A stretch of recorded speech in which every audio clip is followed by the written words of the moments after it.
কলকাতার ভিজে দুপুর, আকাশে মেঘ জমে আছে, আর হঠাৎ করেই নামলো ঝুম বৃষ্টি। রাস্তার পাশে দাঁড়িয়ে রইল অনেক, তার হাতে নেই কোনো ছাতা। অফিস থেকে বেরিয়ে এসে ভাবছিল আজ বৃষ্টি হবে না। ঠিক তখনই পাশ থেকে একটি কণ্ঠ, এই নিন, আমার ছাতার নিচে আসুন। অনেক তাকিয়ে দেখল এক অচেনা মেয়ে, মুখে হালকা হাসি, একটু ইতস্তত করলেও শেষে সে এগিয়ে এলো। দুজন একসাথে হাঁটতে লাগলো ভেজা রাস্তায়। আপনি কোথায় যাচ্ছেন? মেয়েটি জিজ্ঞাসা করল। পার্ক স্ট্রিট, অনেক বলল। আমিও সেই দিকেই।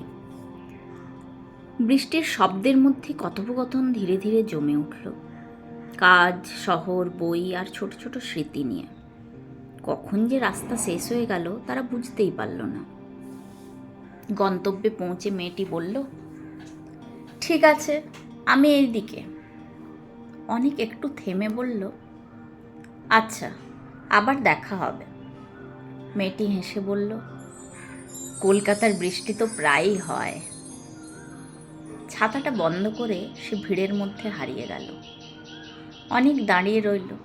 মনে হলো হয়তো আবার কোনো এক বৃষ্টির দিনে সেই একই ছাতার নিচে তাদের দেখা হয়ে যাবে।